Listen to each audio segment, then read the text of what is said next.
Hello, hello, hello, and welcome to season 2 of AI Café Conversations. I am so excited to be restarting our season 2. And thank you for everyone that supported me on season 1. Café Conversations is where we ditch the jargon, challenge the hype, and talk real talk about using AI to reinvent your leadership, your business, and your voice. I'm Sahar, your AI Whisperer. A medical doctor by education, a coach by purpose, and a human first voice in a world that's getting louder with machines. You're not behind, you're not too late, and you are definitely not too old, too overwhelmed, or too non-tech to lead in the age of AI. In this season 2, we are going from pain to power. Why most people are teaching AI all wrong, and I have seen it over and over. And of course, I can't stay silent, I have to comment. How to sound smart in AI meetings, even if you're still learning. The neuroscience of trust in AI-led workplace, and how to use AI to buy back your time and finally build the life you actually want. If you have ever felt like everyone else gets it, but this podcast is for you. If you have ever led from your heart and wondered if there is still space for you in this new era, this podcast is your space. Subscribe now. Season 2 starts with a 5-part series called Pain to Power. And I promise it will change how you see AI and yourself. Is it too late to learn AI? The truth, no one tells you, is going to be shared here. So welcome to this first episode of AI Cafe Conversations of Season 2. As I said before, this is Sahar, your host, your AI Whisperer. If you are over 40, leading a team, reinventing a business, or just AI curious and a little overwhelmed, you are in the right place. Today's question: is it too late for me to learn AI? And I hear that all the time from my clients. The short answer is no. The long answer, let's dive in. Let's go. Have you ever started at ChatGPT, for example? There are many platforms, right? Or something like it, and you feel like it's silently judging you. If the phrase prompt engineering makes your chest tighten, if everyone else seems fluent and you're still figuring out what button to press, guess what? You're not alone. This fear, it's not a tech problem. It's a shame story that we carry. We have been made to believe that we are not coding. And if we're not coding, we are behind. That AI is for them, the engineers, the startups, the tech elite. The AI revolution isn't about a tech genius. It's about enhancing your uniquely human abilities. Today, I will show you why your brain is perfectly equipped to embrace AI no matter your technical background. And it's not only for coders or techies. I am not a techie. And this is a tech jargon-free podcast. AI is for the curious, for the creative, for the compassionate leader who wants to be more present, more strategic, and more visible without burning out. You're not behind, you're not too late, and I'm going to keep saying that. You have just been left out of the right conversation until now. So let me share with you my first freak out personal experience. Let me take you back. One day, I logged into ChatGPT. I asked a question. It spit something out right away. I thought, this is really impressive. Then I thought, okay, now I have no idea what to do with this. Here I am, the coach, the business advisor, the executive advisor as well, a leader, and still I felt dumb, embarrassed, frustrated, like maybe this wasn't for me. But then I remembered something. You don't have to know everything. You just need to be willing to explore. So I did what I always ask my clients to do. I will never preach something that I don't do. I played with it. I typed imperfect questions, and I love my perfect imperfections, by the way. I got weird answers. I laughed. I got curious, and slowly AI became less of a mystery and more of a partner. And my partner at ChatGPT is called Bella. Today, I use AI daily, not to replace me, but to explain to me things that I never thought about before and to expand me. I don't work for it. It works for me and with me. I call the different platforms my board members. And that shift changed everything. So let me share first with you the neuroscience behind this so you don't think I'm talking kumbaya. The too late myth that we have, or most coaches have. Here is what neuroscience tells us. Your brain is literally rewiring itself right now as you listen to this. Even 28 days, you have a completely new brain in terms of neural connections. The idea that you are too late to learn AI, your brain will actually disagree with that. So the first point I'm going to share is that our brains are tool integrations machines. What does that mean? The science behind that is that our prefrontal cortex, which is like, without jargon, the part here, the problem solving area, has been designed over millions of years to integrate new tools. For learning to use smartphone to mastering Excel, your brain creates neural pathways for tool adoption. The reality is this: you have already integrated more complex technology than AI. Think about that. You have learned to drive a car, navigate a GPS. I remember the first time I tried to get GPS, I was so frustrated. We have learned to use social media algorithms and use them for us. AI is just another tool your brain is built to master. The key message here is that the same neuroplasticity that helped you adapt to every previous technological shift is still active. Age doesn't turn this off. It makes you even better, like wine, right? Experience actually makes it stronger. The second point I want to share here is what we call the neurological advantage of learning later. So the science of that is our adult brains have something children don't: executive function and pattern recognition from years of experience. When you learn AI as an experienced professional, you are not starting from scratch or from zero. Your brain immediately connects AI capabilities to real-world problems you have already solved. You have the experience and it helps you. That's not being late, that's being strategic. For example, a 45-year-old HR director doesn't need to understand machine learning algorithms. She needs to recognize how AI can solve the retention problem she has been working on for 5 years. Her experienced brain makes those connections instantly. The third point I want to make here is the fresh perspective advantage. What does that mean? Okay, let's call it the counterintuitive truth. Non-technical people often implement AI more successfully than tech experts. Why? Because tech people get caught up in the how. Business leaders focus on the why. Guess which approach creates more value? Your brain's default mode network, the part that makes creative connections, work better when you are not bogged down in technical details, because it has space, it has free space to think.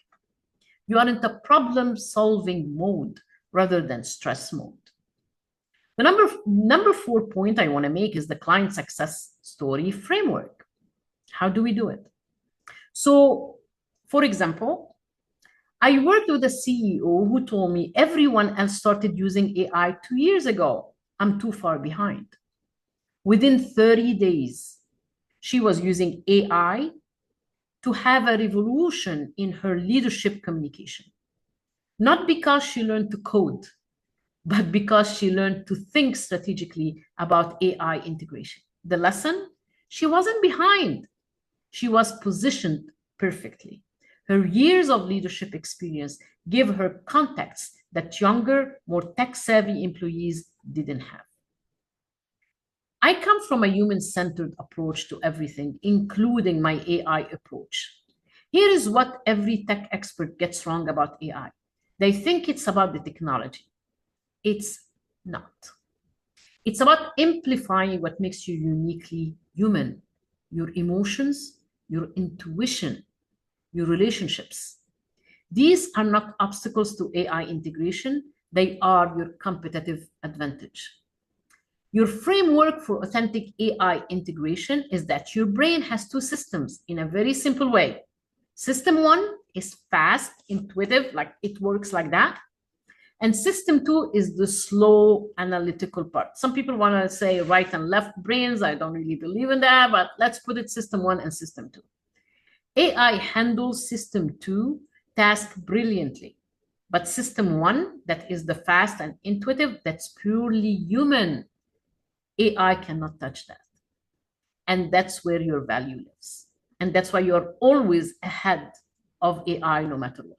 At least till now, I'm not going to lie. I don't know. We don't know what the future holds. So start with your human intent. Before touching any AI tool, ask yourself, what human outcome am I trying to create? Always preserve your voice. Always be authentic. AI should sound like you on your best day, not like a robot having a good day. So don't take everything copy and paste.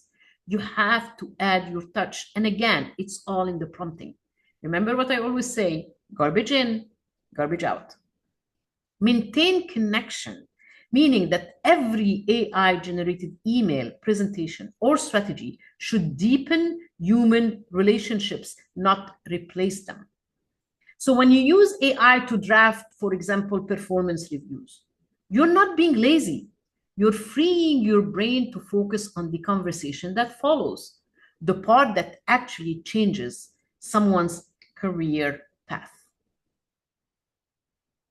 AI works as a complement to your intelligence. That's the brain science of it. Your brain and AI don't compete. They collaborate. Here is how. There is something in the brain that's called pattern recognition.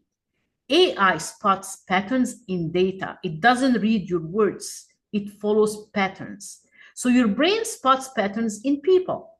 Combined, AI and human brain spotting patterns is unstoppable. The dopamine connection, which is the dopamine is our happy hormone or happy chemical in the brain when we celebrate something or when we win something. So it makes us like euphoric and happy. When AI handles routine tasks, your brain releases dopamine. It's a motivation chemical or hormone. You literally feel more energized to do higher level thinking. That's not laziness. That's optimization. Your memory and context have a role here. Why? Because AI has perfect recall, but no emotional memory. You have contextual understanding, a client's tone of voice, the tension in a room when we read the room, which we always should, the unspoken dynamics. AI cannot read that, but you can. So you would ask me, what are the practical first steps to build neural confidence so we can use AI properly? Start small, think big. Your brain builds confidence through small wins because it gives you more dopamine and your body likes that feeling. So it wants to replicate that and it gives you, and it becomes a cycle of nice things, of dopamine, happiness, wins, celebrate, wash and rinse. Here is your roadmap. Let's make this real. If you have never used AI before, or even if you have, try this. Open ChatGPT or any other platform of your choice. It could be Claude, it could be Perplexity, it could be Grok, it could be DeepSeek, it could be Meta, it could be Gemini, it could be Copilot, it could be you, whatever you choose, whatever is your drug of choice, like they say. Type first in any prompt, you start with a role. You have to give it a function. So you can start by saying, you are my content creator, or you are my marketing consultant, or you are my online presence expert. And then you put what you want. Can you help me write a friendly follow-up email to a client who ghosted me? And hit enter. Let it generate. Read it. Notice what it's good. Notice what feels off that is not your voice. And then try it again. Ask it to rewrite it, observing this and avoiding that. Okay? Tweak the tone. Play with it. You have just taken the first step. That's your win. Own it. Simple. Just try with this. What I'm going to give you also to do, something simple, but maybe something that you can think about. It's like a reflection part of the podcast. Ask yourself and write it maybe in a journal or pause to reflect on that. Where in your life are you holding back because you feel late or safe?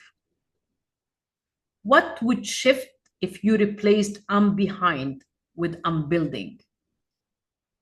What could AI free up in your life if you stop resisting it? You can start dividing your weeks week by week, like build trust the first week, recognize your patterns the second one, be creative on the third week, and the payoff for all that is extreme. And it will build your success. It will build your path. It will make you basically successful. You can do your KPIs. You can do everything and measure yourself and measure your success through that. The integration sweet spot here is that the perfect AI integration feels invisible. For example, your team doesn't think Sarah is using AI. They think Sarah's insights are incredibly sharp lately. It's not about you are frauding people or you are fooling people. You are helping people expand by using a tool. Doctors use MRI to get better diagnosis for the disease or for the diagnosis that they have for their patients. This is basically how you are using AI. It's a tool, it's not a strategy. The green flags or the green wins that you can celebrate is that if you're having deeper conversation because AI handled the pre-work, that your ideas are sharper because AI give you better information, or your team trusts you more because you are consistently well prepared. This is all about closing the bridge to whatever you do. This human-centered approach is not theoretical. It's the foundation of everything we do in our AI integration programs, because the future doesn't belong to the most technical leaders. It belongs to the most human ones who happen to use AI brilliantly. AI is not going to replace your job. People with AI skills will replace your job. It's not a competition between AI and us. It's actually a collaboration that can bring great results. So I want really, really to walk with you on this journey, not as a techie, but as a human, a coach, and a leader who understand the fear and the power of starting. I have been there. You can download my free AI Started Guide in the show notes and the description of this episode. It's written for non-tech, heart-led leaders like you. And hit subscribe. You make me happy. Click on the like button. It will also make me happy. You will give me dopamine again. Because next week we are talking about what AI beginners really need to know. No fluff, no fear, just facts and freedom. You're not too late. You're right on time.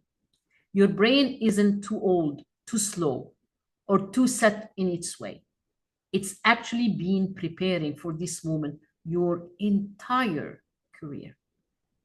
The question isn't whether you are too late, it's whether you are ready to give yourself permission to begin. Your brain has been integrating new tools for your entire life. AI is just the next one it's waiting to master. This is episode 1 and the first one of the 5 episodes series, Pain to Power. This is your host, Sahar Andrade, your AI Whisperer. I would love to hear your comments. Please leave me a comment, like, subscribe, and share it with other people. My website is www.saharconsulting.com. If you need to get hold of me, it's sahar@saharconsulting.com. I hope to hear from you. Thank you so much for spending this time with me on my podcast. See you next time.